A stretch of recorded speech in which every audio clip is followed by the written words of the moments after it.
Welcome, my Phoenix family, to One-Footed Phoenix. Today I'm going to be talking about the Apple Watch and my review of it for disability inclusion.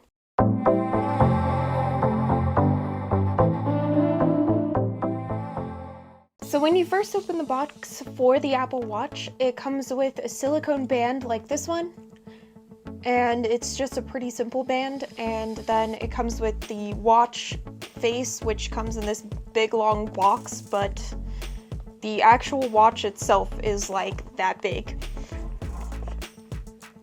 So why did I decide to get an Apple Watch in the first place?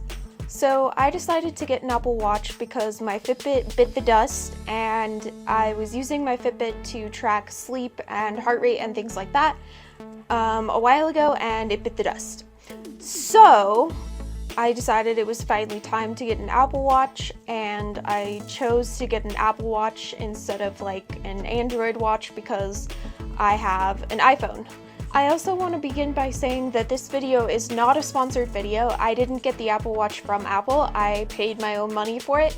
So I would really appreciate it if you would subscribe and like and share this video, because it really helps the algorithm and it helps me to make future videos like this one where I review products for you guys. I love the fact that when I set up the Apple Watch, it had an option to set the standing goal to a wheelchair rolling goal instead of standing. And I really like this because it shows some disability inclusion in such a large company. And I think that it's really important to have some sort of disability inclusion for a product that is aimed at fitness, and everybody's level of fitness is different and everybody's ability is different. If you add all of your medications into the Apple Watch app or the health app, you can have it send reminders to your watch to take your medications. I've been finding this really helpful because there's times that I forget to take my medications, and I'm finding that I'm taking my medications more consistently, which actually really helps with conditions that I have, such as chronic pain and things like that. And taking those medications more consistently means that I'm actually healthier and able to do more out and about.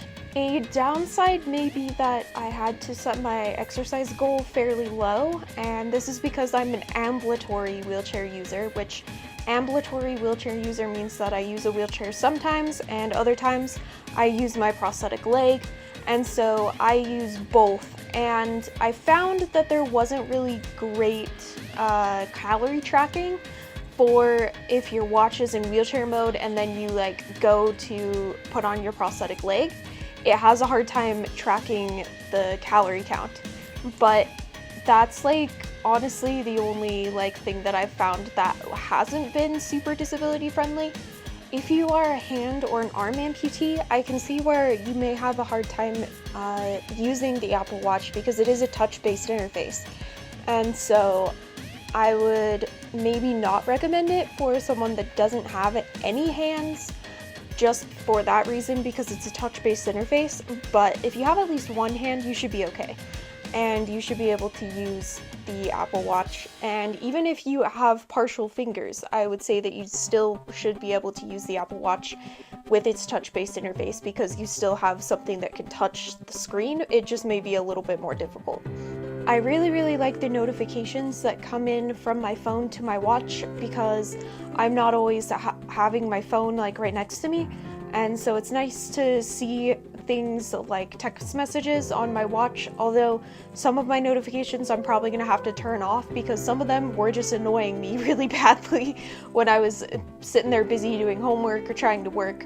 So I did buy an app to go with the Apple Watch called AutoSleep. It's about $5, and this app is helpful because it just automatically tracks your sleep at night, and it gives you some nice data that you can export and send to your doctor.